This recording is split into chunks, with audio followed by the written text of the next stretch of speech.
Welcome back to a little bit of a different Storm Roundtable. It's just me and Rowan. Christian seems to be having some scheduling stuff. He might join us in the middle of this, so we'll see how this goes. A little different.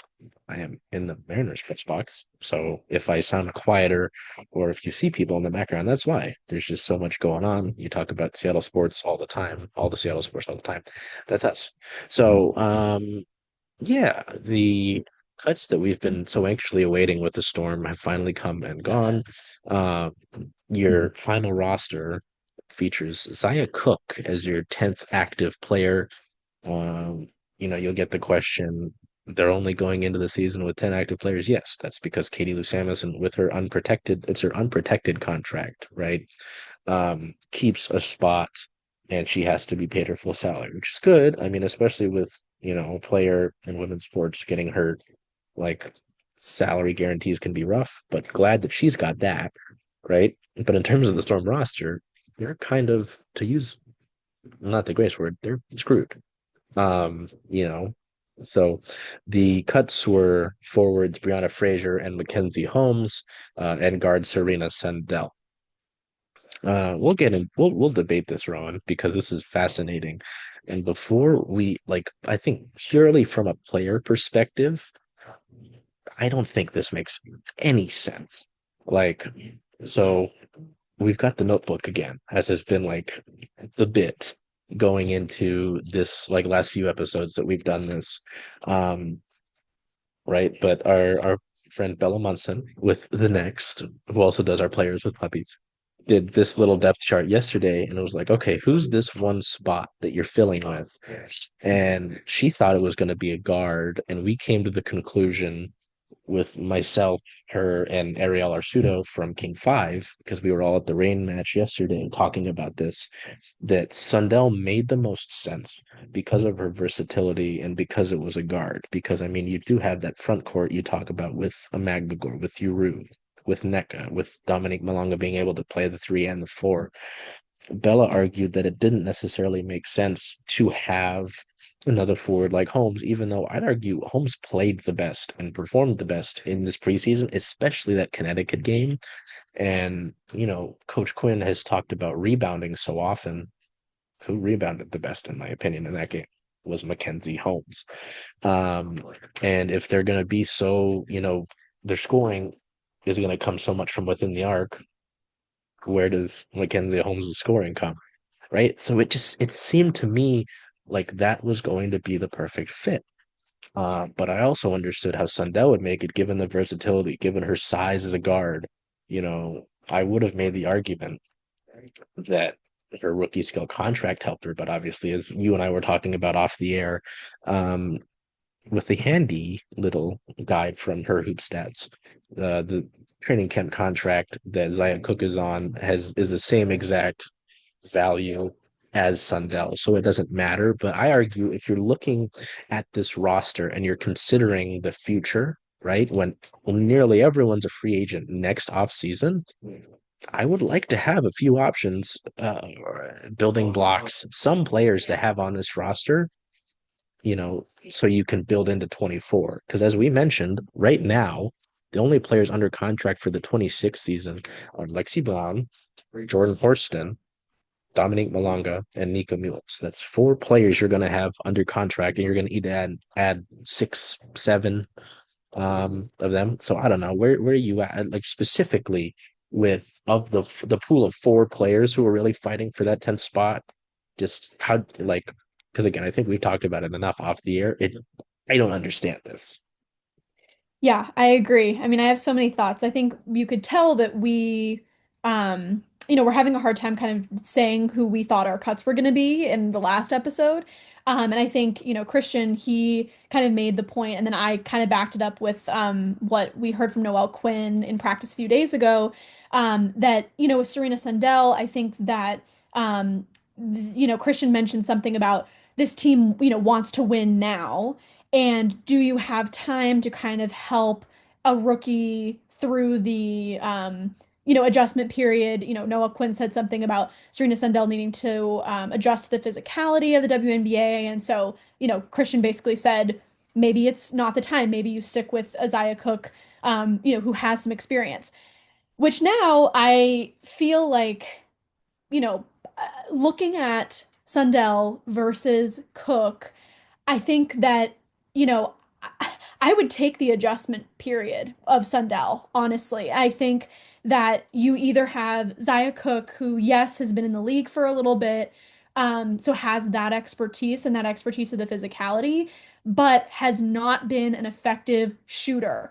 And again, we go back to the offseason, we go back to free agency, we go back to that first press conference when they were talking about the signings of Zaya Cook, Lexi Brown, when they marketed Zaya Cook and Lexi Brown as these were the shooters that we've been looking for.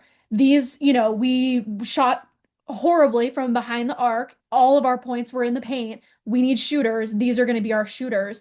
And you look, and the stats just don't back that up for Zaya specifically. I saw some interesting stat that I'll have to bring up later, but I believe that Zaya is in the category of, I think, in under 800 minutes played, the lowest offensive efficiency, I believe. Can you, yeah, say it exactly? So, our friend Bella shared this. In a minimum of 800 minutes, Zaya Cook has the fourth lowest true shooting percentage in league history, not just like last year or her career, like the history of the WNBA.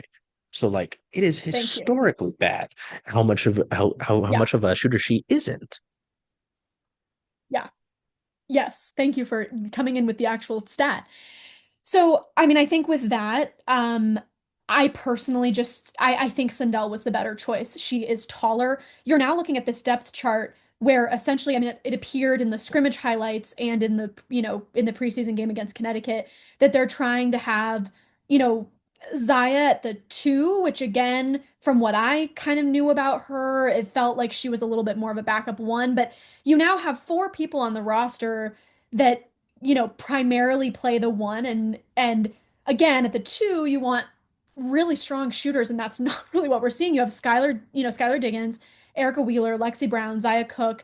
It just feels really, I guess, guard heavy. And then you look at the post, and I think that the argument to cut Mackenzie Holmes was that it was going to be too post heavy if had her instead of, say, Isaiah Cook, Lexi Brown. But personally, I think if you're going to be going between more guards and more posts, go with which player in that position is going to be stronger. If you have really strong guards, sure, go for a more, guard heavy lineup, keep Zaya, and Lexi. But then if I think just objectively, Mackenzie Holmes has been better in her position than Zaya Cook has been in her position. And so I think that I would have liked to see, I think that they were kind of trying to have Mackenzie Holmes kind of in the position that they wanted Katie Lou Samuelson in, and a little bit of like a backup 3-4 situation.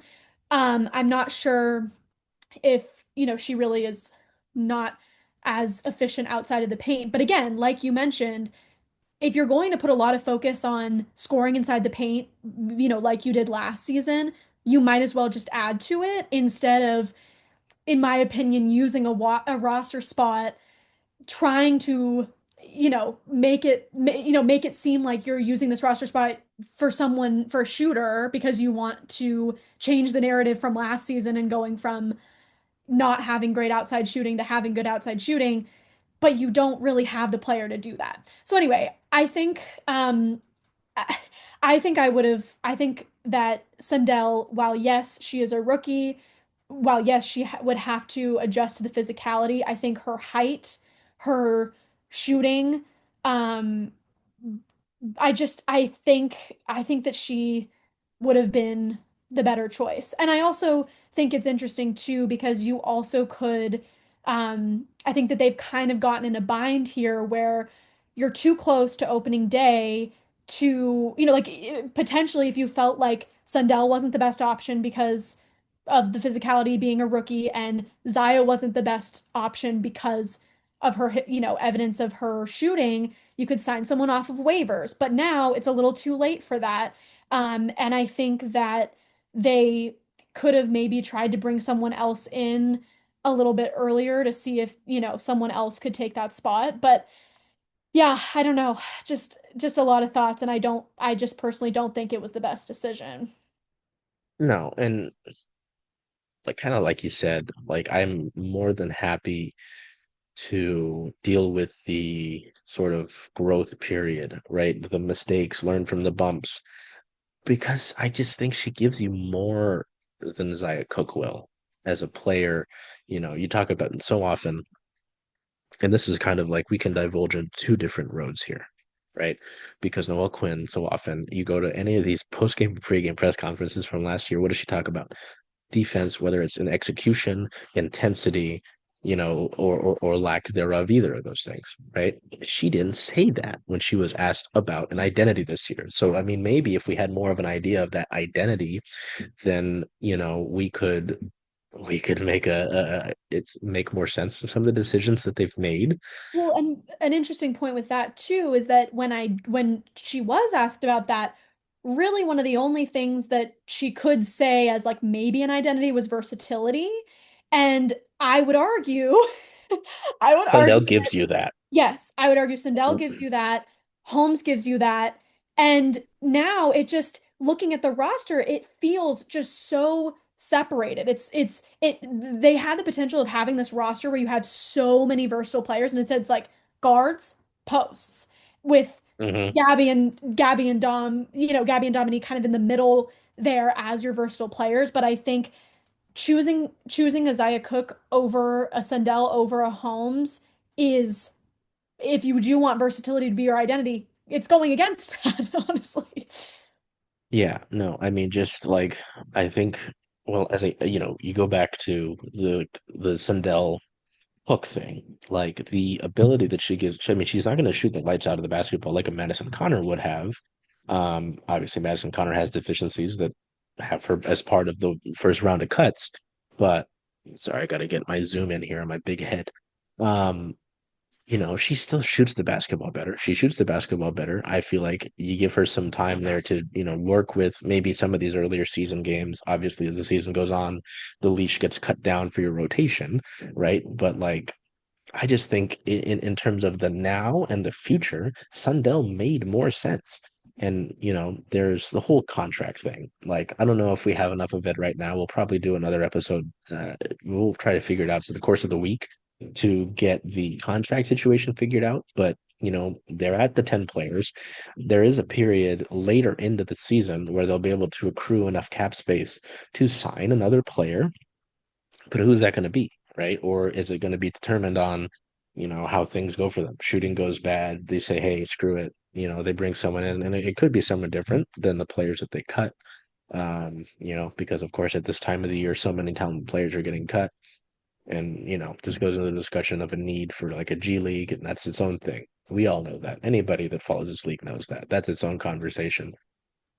Um, but it doesn't make sense to me strictly talking about the guard, because I can go, as you mentioned, with Holmes, like you talk about in your position, absolutely, like you can talk about how she's hamstrung, you know uh, uh handcuffed, use that one, in terms of not being able to shoot three. But I remember asking Noelle Quinn both pregame and postgame about Mackenzie Holmes with that preseason game against Connecticut. She credited her a lot to doing two-a-days. She credited Zaya today for her coming into Seattle, getting acclimated with the facility and the coaching staff. She said the same thing about Mackenzie Holmes, and said that Mackenzie Holmes, obviously Kenzie was coming back from that knee injury, worked two-a-days. So you talk about work ethic and sort of that sort of thing. I give Mackenzie Holmes the leg up on that. She also said, to my main point bringing that up, she said she'd work on shooting the three. So it's like I it's mean, I tough think, again. Part of it, oh, yeah, really quickly, go part ahead. of it Yeah. is my belief that, they are, as every team is to an extent, hurt by the league's lack of roster size and cap space and whatever. But also the decisions that they've made when it comes down to the wire and they need to pick the right one to help them win in that current year, they've made the wrong decisions. And it's just funny to hear them talk about, again, the only real meaningful, at this point, meaningful, because they say locker room and culture. I don't know how much I trust culture at the beginning of the year because that grows. That grows on road trips. That grows in, over the course of weeks, like, at homestands. Like it doesn't happen in camp. So I throw that out the window for now. We can talk about culture when they're showing chemistry in the year. We will inevitably talk about that. I know we will on this show.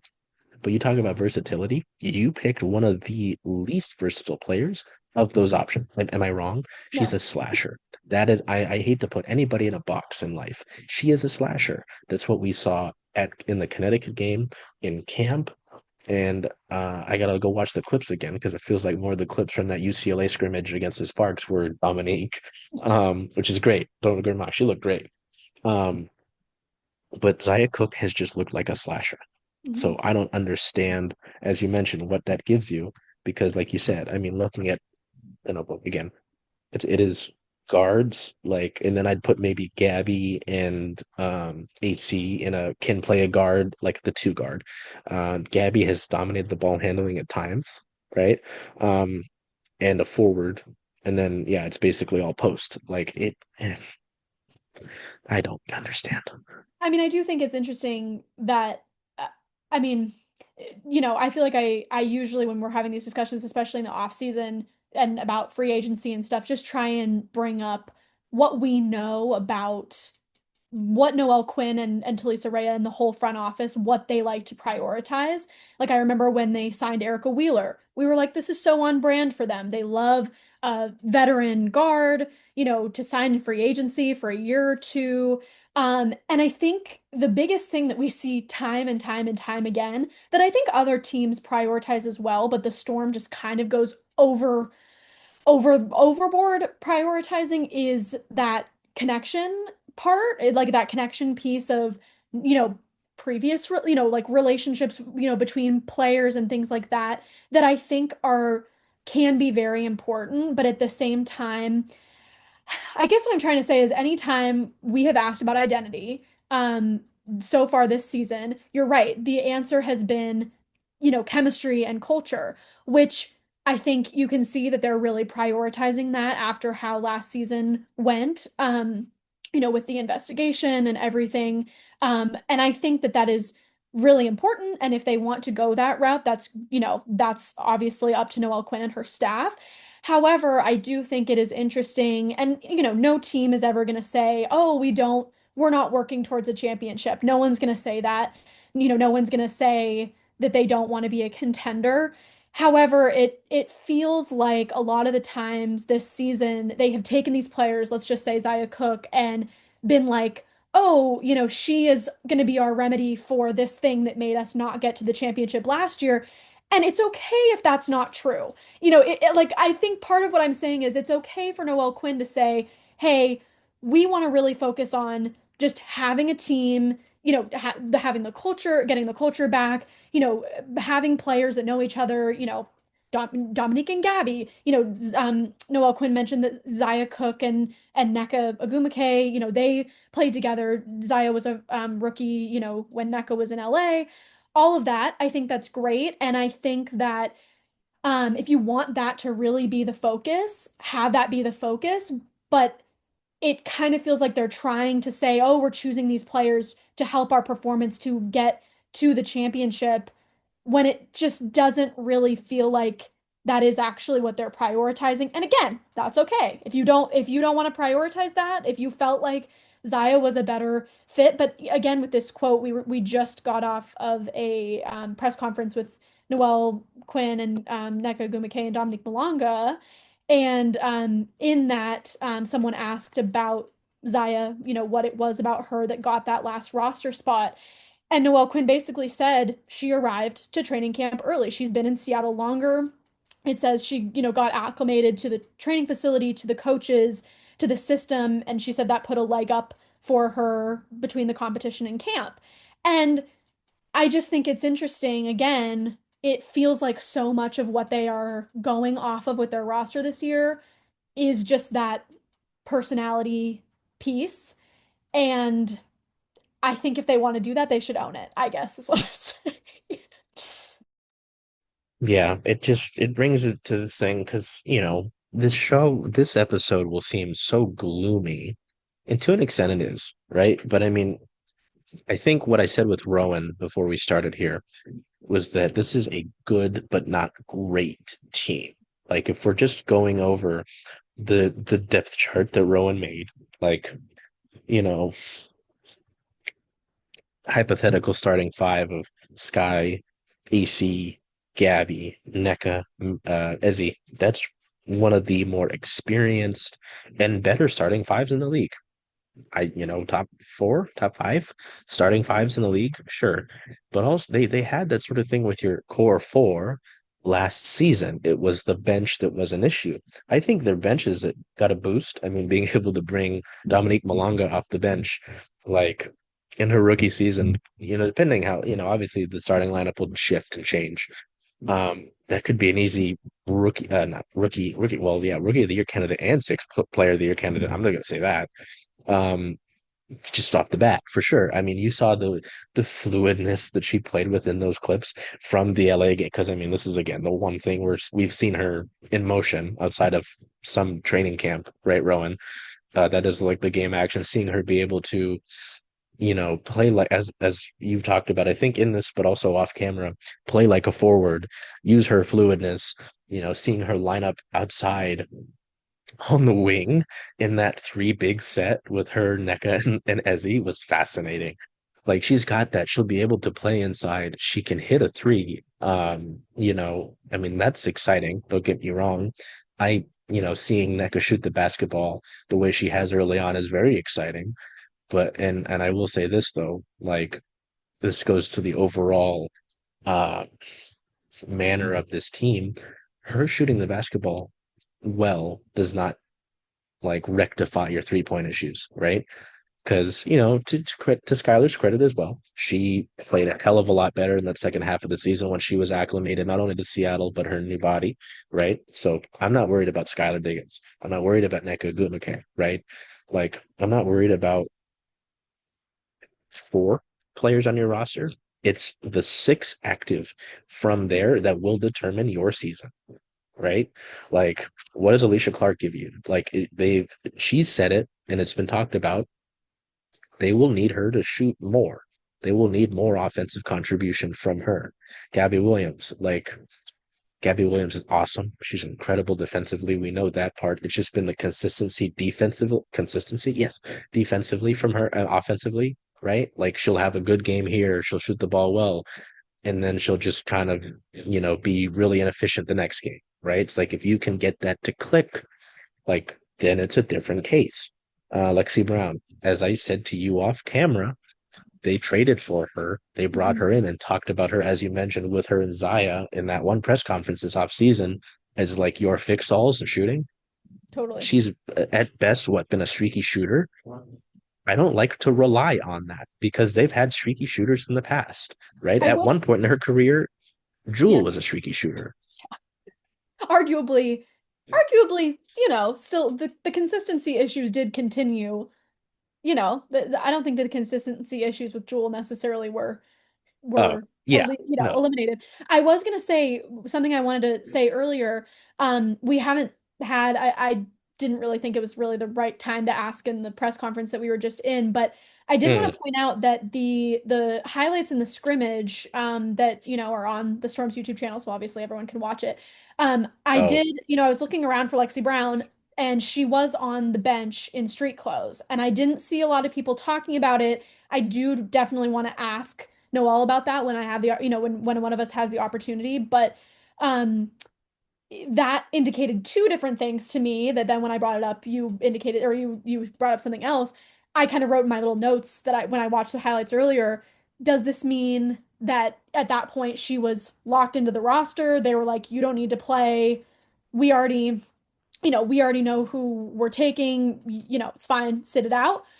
Or is she injured? And again, we continue to bring this up, hate talking about it because, I want to trust and believe her, and I do that she, is the healthiest that she feels like she's ever been and all of that, and I'm so happy for her in that. But it is interesting when you have, your your Ezzies, your Skylers, your Nekas who are playing in this scrimmage.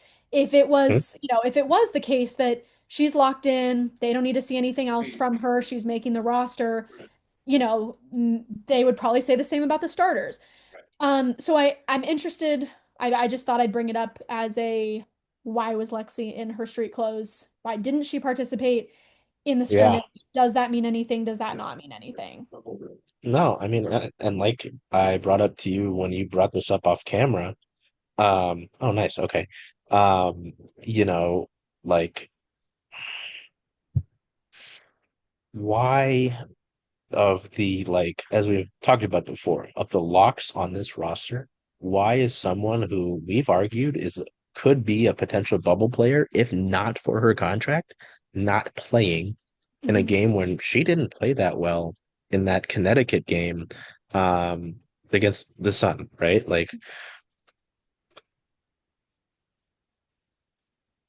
Um like I mean, did you see anything from her in that Connecticut game that would have separated her? I didn't. And I mean, again, not when particularly. you've And got she also didn't get many minutes. I mean, I think I brought up the same thing no, after the Connecticut game of, okay, did she not play a lot because they aren't impressed or because they are so impressed that they don't want to play her? And again, I don't think if we were to ask, if there was anything health related going on, why her minutes are low or none, I don't, I think we would have known by now if there was something. I still think we should ask about it, but it's definitely something to bring up of what is it, why are these minutes so limited or none at all?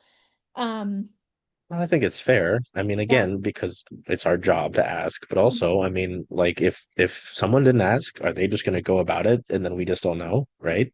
Like, I think it's necessary. So, we should have Christian joining here in a second, but it's like this is one of my last comments before I think he does is that, with if I'm putting on my optimism bald cap, so to say, like this team will run through the post, right? And he said it like great teams in the W will run through the post, right? And they will feed off of a great post player. I mean, as soon as I talk about it, who do I think of? An Asia Wilson, right?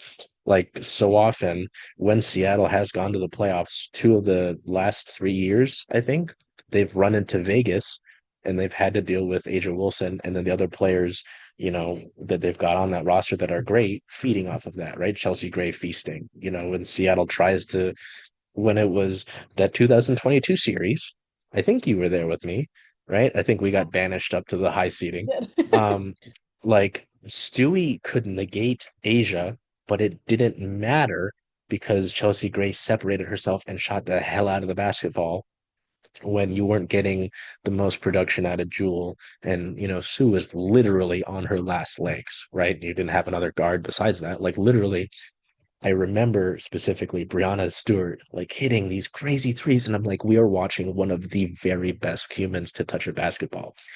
And Asia would do, and they would throw haymakers. And so, again, those two negate each other and it's Chelsea Gray. But no, like great posts, like now with the Liberty, right? I mean, you've got John Quell, you've got Stewie there. Like you're gonna need to of the great teams, and even when Connecticut was still a functioning team, don't know what's happening there or will happen. Um, you had what? Like B Jones, AT, right? Like they run Braswell. through the post. Is Yeah. that's right. Like, you know what I mean? So it's Yeah. I mean, oh, and what New York did they have was Tosh on that one on that Liberty team last year too?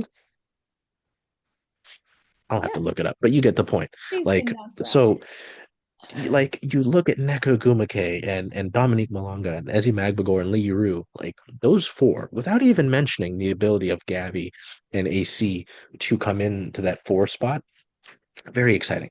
Very Mhm. exciting as a front court. And I think a lot of your success will hinge on how those players, match up against other forwards and bigs in this league.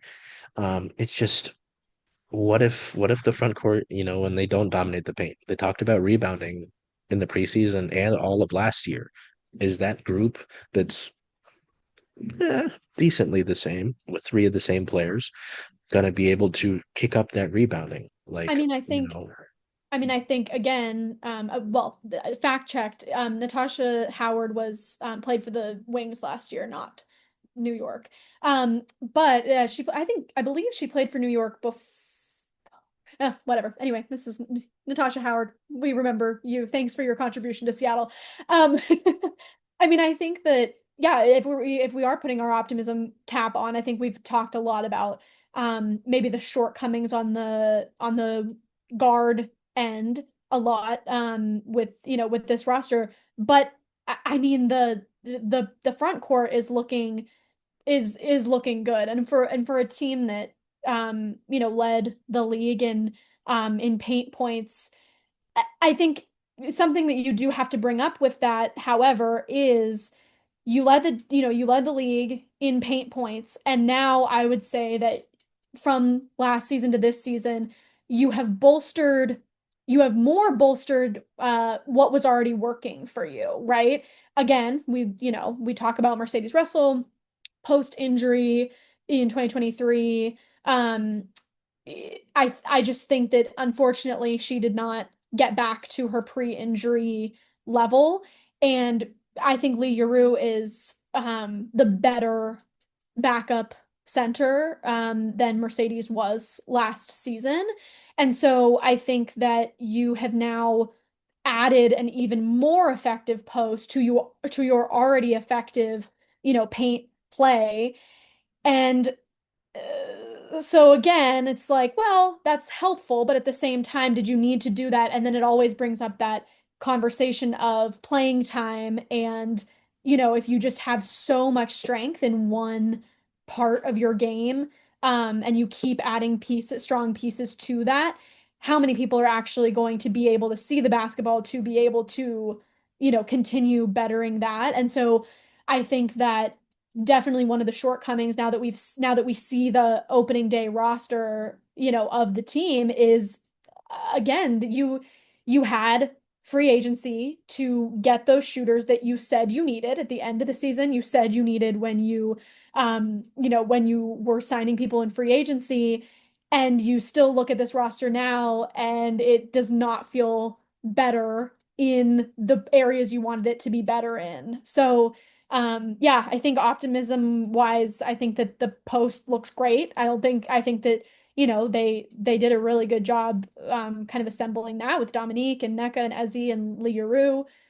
But with the guards, that's what you needed to be focusing on, and it didn't happen. Nope, nope. Like, don't get me wrong, as we welcome Christian. Um, I think, what Skylar Diggins did in the second half of that season is what I'm going to expect to see this year, and that's exciting. You know what Skylar can do.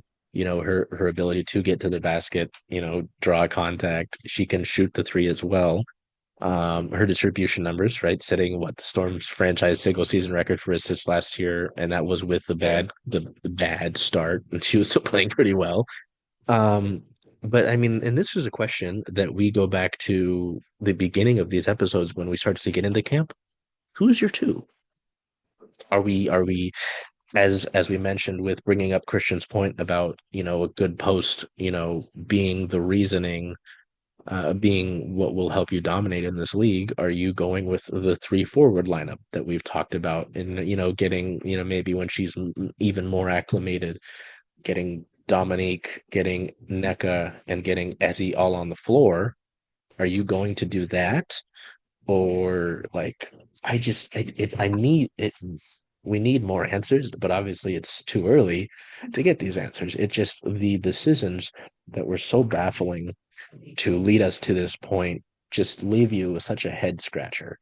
Um, I mean, I I feel like I've seen from the scrimmage highlights to the practices that we've been able to go to Connecticut. I feel like I've seen them try a lot of different people out in the two position. And again, all the people that I feel like I've seen them try out in that position, I would usually say that they are traditional ones, or maybe they can play the two, but again, there's not that really, really strong um there's not a really, really strong player in that position. And so, I saw in the highlights it looked like maybe Erica Wheeler was playing the two because Skylar was on the court, at the one. And then we saw, I mean, we've seen Zaya play the two, we've seen Lexi play the two, we've seen, and obviously AC playing the two. So I think that a lineup of three, I mean, yeah, I don't know. You just Because gotta, I mean, if you go with like a traditional five, right? Say a traditional one guard, two guard, small forward, power forward, right? Go with that. Skylar, Lexi, but also, so that invites a question there.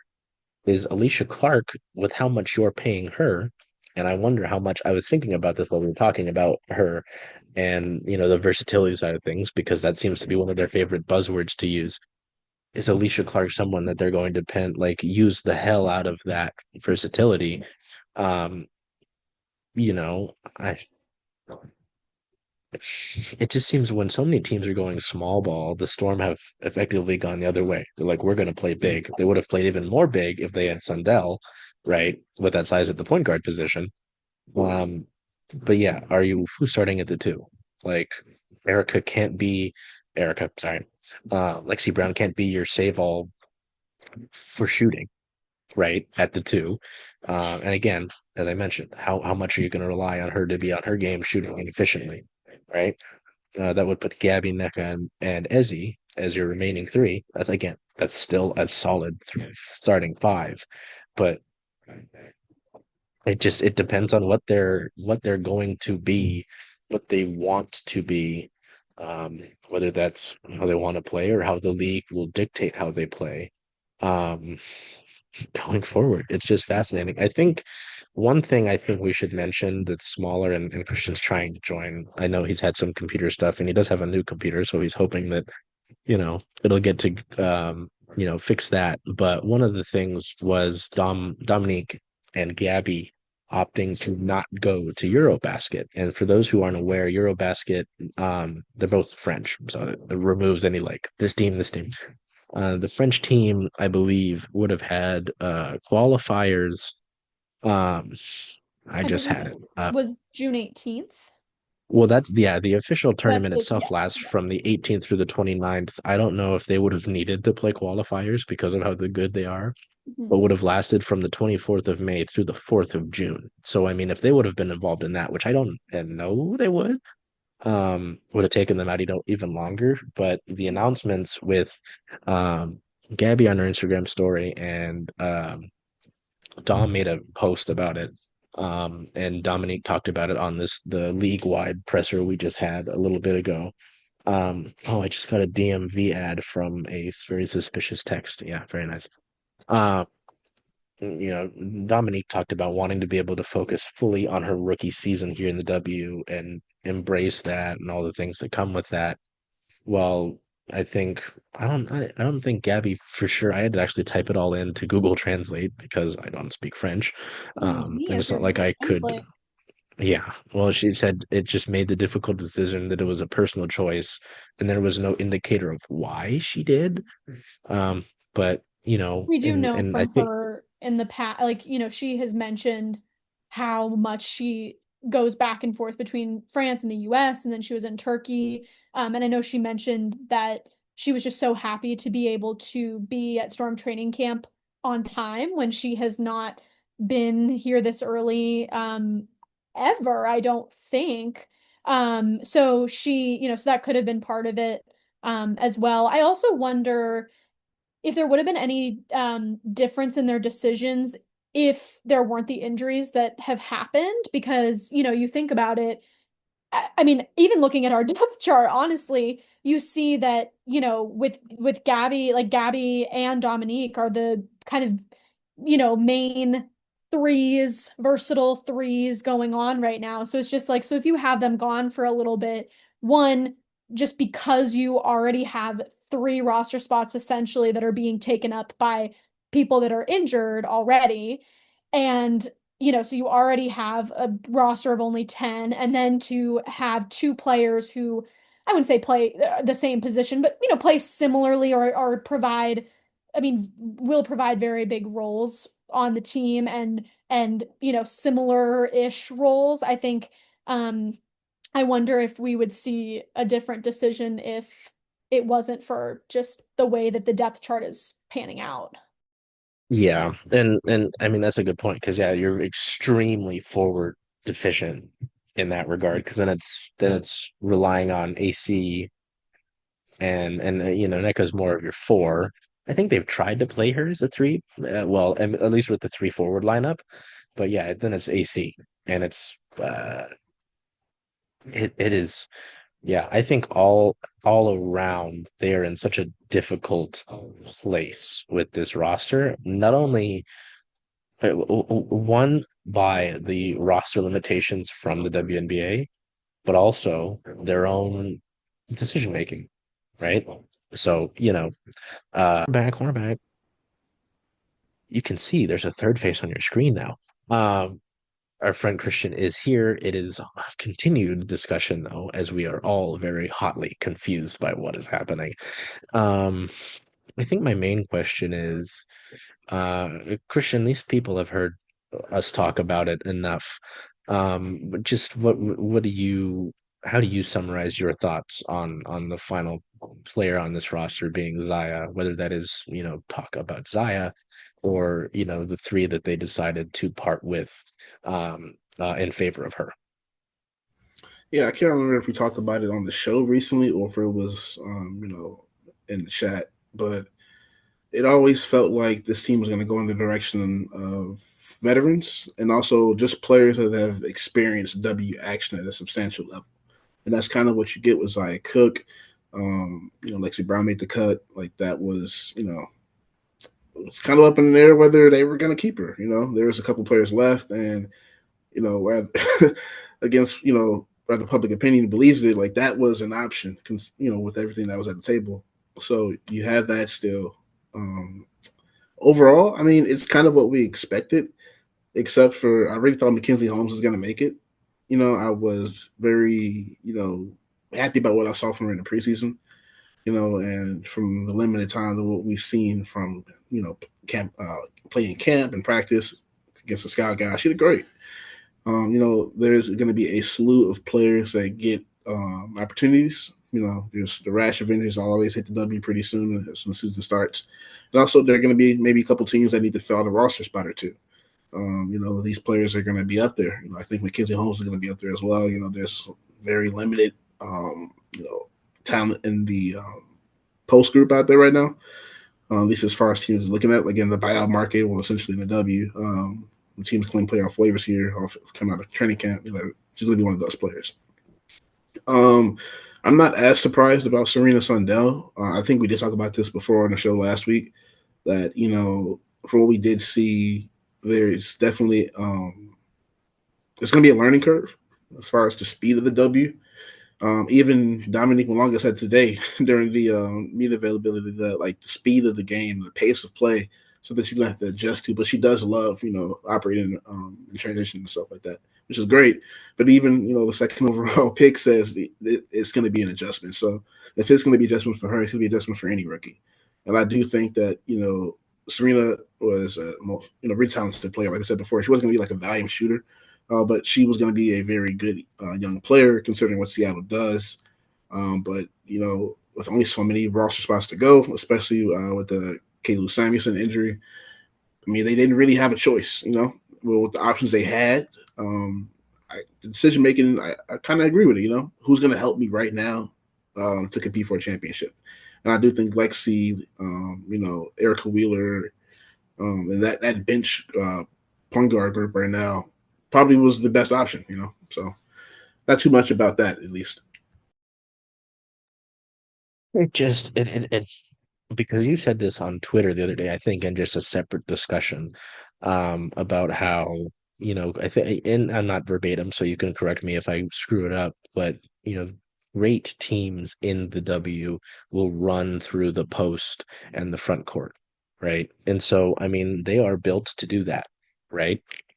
Like, don't get me wrong. I feel like the amount of shows that we do in this form, we're hoping to do post-game live shows starting with the regular season, right? Like I feel like a lot of our topic, like when these three faces are going to be on the screen or together, will be about the front court and how they played, whether whoever it's going to be that night, whether it's Ezzy continuing to, as Christian has said and Coach Quinn has picked up, an aggressive Ezzy is a dominant Ezzy, and unlocking that is a key to an even better player than who she is when she's not as aggressive, right? Liru, as Rowan has mentioned on the show and we've talked about, is a better backup center than what you had in Mercedes Russell, whether it's versatility or in terms of like an anchor in the paint, right? Good size, like I'm not saying she's the ultimate shot denier, but I'm happy with it. As Christian knows, I'm very happy and fond of Liru tape. Um, Neko Gumake, as I've talked about. I said this, and Christian, if you disagree, please feel free to let me know. I mean, that's the whole point of the show. Like, I am not worried about what Skylar Diggins and Neko Gumake will bring you this season. I think Skylar's second half of the year, that's a building block for what we're going to see this year. Neko, the watch the amount of times I would send into our chat last season watching Neko Gumake play basketball in front of me is a gift. Like being able to see how she operates, see that efficiency, and if she's going to shoot the three like she has in this preseason, that's a boost. It's not going to solve all of your issues, right? And then Dominique Malonga. I mean, you look at those clips. They are clips in a closed practice against the Sparks, but right. Cooking. So you get it. You get it. So it's like the front court is not the problem, and I think it will like there's no easy way to stop an Angel Wilson, right? But when you're going to combat some of the other dominant front court players in the league, I think it helps you to not only have, the starters that you do, but the options. And this was without mentioning a Gabby Williams and an Alicia Clark who will play the forward position, right? It just, as Christian mentioned before and, off camera, it's like those guard positions outside of Skylar, it's like, all right, which of the Erica Wheeler, Lexi Brown, Zaya Cook will pick up the most slack on any given day, right? I I think we've talked a lot about the roster. Christian, do you have thoughts on the because we were just kind of getting to this on the news about Gabby and Dom opting not to go to Eurobasket because it feels like that's a pretty big deal, and especially given I think Rowan and I chatted about it briefly about how if they had gone off, like how deficient you would have been, how deficient, how you would have lacked heavily in the forward department for that stretch of time in June. Yeah, I think um I say that Eurobasket isn't as important to certain players, but I mean Gabby just came off, one of the greatest basketball runs we've seen for an international star right now. I mean, Olympic silver medalist. If her foot wasn't on the line, who knows what happens? I mean, does the USA get unseated? I mean, that was a real chance at that point. She had a great run, but I do think that with the way the Storm were operating this season, I do think that it's kind of a 100% buy-in. That hasn't been really stated, but just from the way that players have spoken, the way Noe has spoken to us a couple times, especially you guys in person and everything that's going on with like during practice, during camp. That's kind of what we get the vibe of. There was an article out a couple weeks ago that said that Gabby was going to miss a Eurobasket, and like I don't remember. I think I hit you guys up, and I was like, I don't remember that being confirmed yet. But a couple weeks later, you read the news that she's not going to do so. I think it was an Instagram post a couple of days ago, and then now you have Dom basically saying, "Yeah, I'm here too." So yeah, I mean, this is kind of what Seattle needed last year. Let's say like there is an Olympic break or there's no EuroBasket break for a couple players on the roster. So yeah, we're gonna see a full season length of possibly one of the most talented forward groups in the league. Not even just the bigs. You have Alicia Clark, one of the best vets. You have Gabby Williams, one of the best players. So yeah, it's loaded. But I guess my biggest issue, of course, is evergreen thought. Like this isn't kind of the same thing that was happening last year. I feel like a broken record, but Nneka Ogwumike was like the team's best 3-point shooter last year, right? Pretty much 3/4 of the season through the up through All-Star break, taking the most attempts that she's ever taken in her career. But that's just not going to be enough. And I guess my main concern is, does Seattle have enough shooting to basically get the best out of what they run, which is in the front court? Like today, I asked Coach, last year you guys scored about 51, 52% of your offense inside the arc. Is this year going to be over or under? Without Joe Lloyd, you kind of lose that kind of scoring threat from outside and another, really great slasher. Kind of puzzle defenses open up the list for other players. Basically, she says she kind of wants to be at the same rate. Still great quality, efficient looks. So we're going to see how that looks. But yeah, I'm not really sure yet. We're going to see. But I guess one of the biggest components of that is Lexi Brown, and we haven't seen anything yet.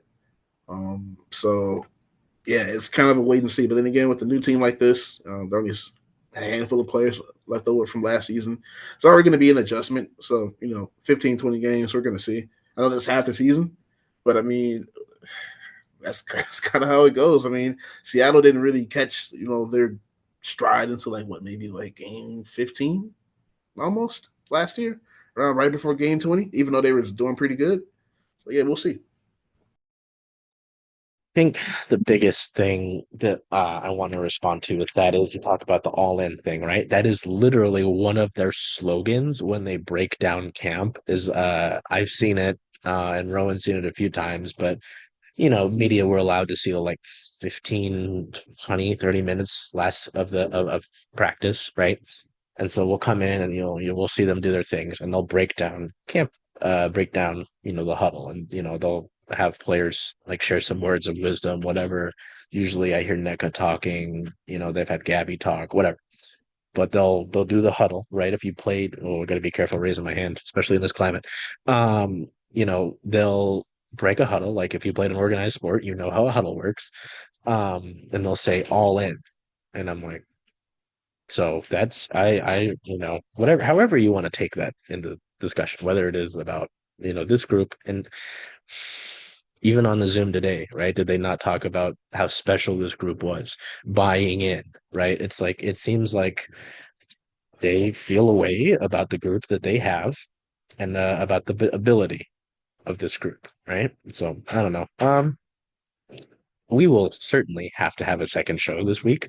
Don't get me wrong, I love that. But with what we've gotten this one, Christian, I know since you came on here, is there anything that you want to bring up or throw into the group here to wrap us up? Just because it is such a fascinating group. It will continue to be a fascinating group, and because of that, we will need to have a second show this week at some point, right? Well, but I would say before, sorry, I say this week before game one, because game one of the season is on Saturday.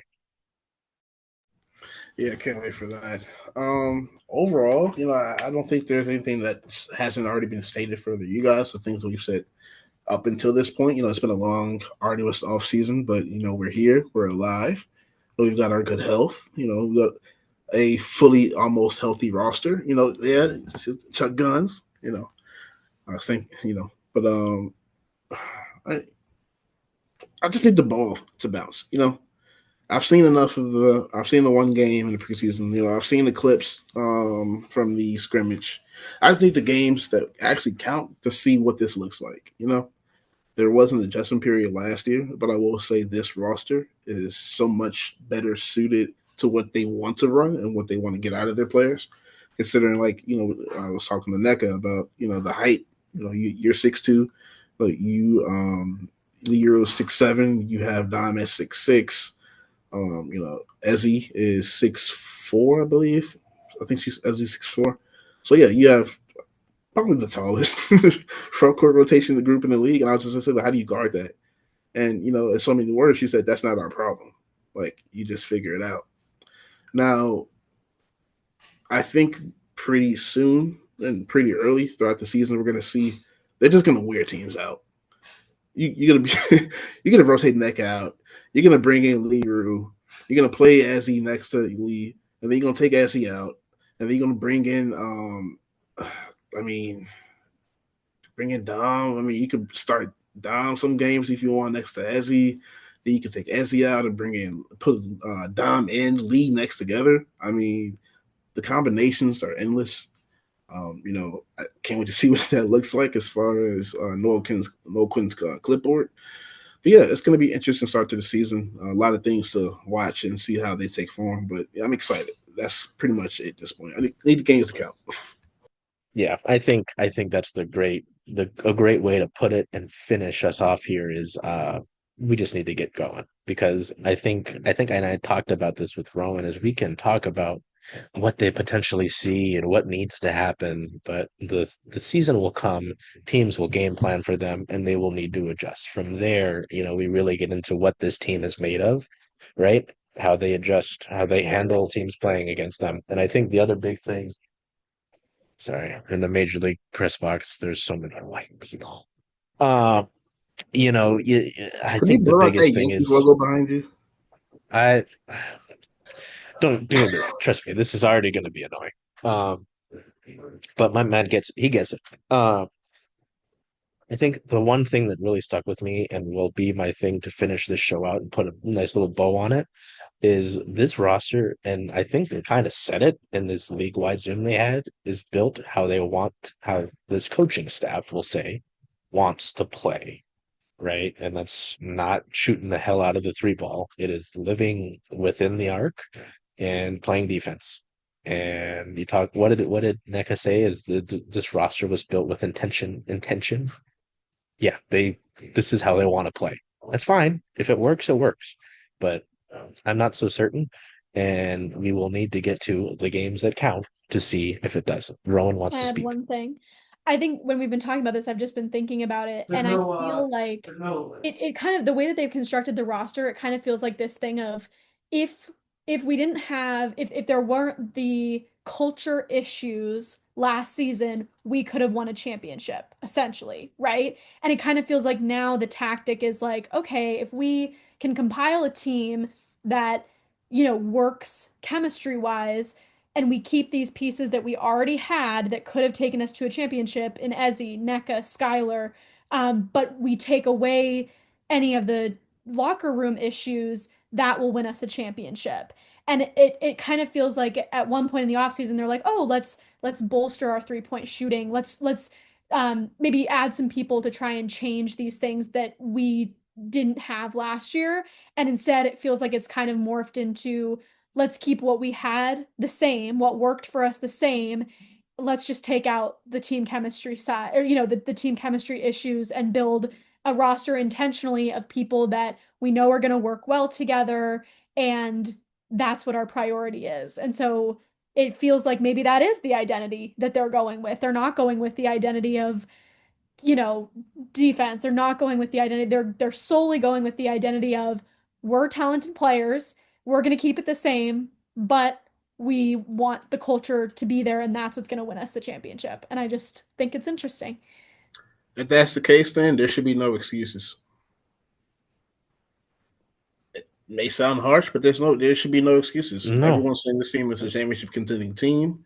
They added some really good pieces. Even with Katie Lou Simonson going down, the finger getting pointed to last year's issues, and I understand that. But if that's the case, then there's no excuses. This should not be a first round exit team this year, right? no, I think no, bare bottom that should be the case. It should not be a first round exit team this year. no. And I think like I have to do shift too, like I'm being forced. I've been invited on a Fox podcast tomorrow, and they wanted me to do pre. Yeah, it's not you guys, so I don't really care that much. I'm like, just let me know what you want, man, so I can talk about it.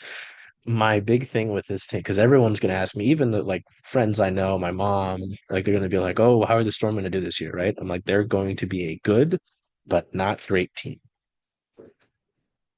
I, I, they didn't do enough in free agency. Players either they couldn't get or didn't want to come here.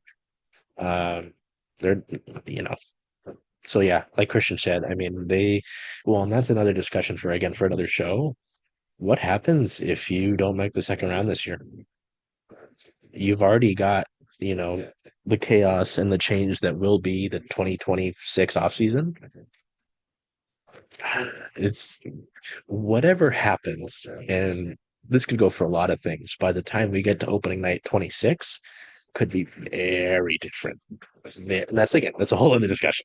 We haven't even gotten to night 1, 2025 here, but We'll you get get my there. point. You know what I'm saying? Is like with how they've set themselves up for the year, I just wonder what else is in store. So, all right, from Rowan, Christian, myself, from the Mariners press box here. Until we see you next time. Again, I'm gonna sit here, hear all these things, and I'm thinking about basketball. It's fine. I wouldn't have it any other way, right? This is just the time of the year, right? May, June. It's fine. I wouldn't do it if I didn't want to. We're gonna try to get a show done, I think, before night 1, but night 1 gets going, there's gonna be a lot of these three faces talking. So, all right. Till we see you next time. Take care of yourselves. Be well. Show some versatility and culture, and maybe you'll get a job somewhere. And do whatever you can to make today a great day. Hey, Charles. Hey, Jen. Hey, were you going to watch the Seattle Storm away games this year?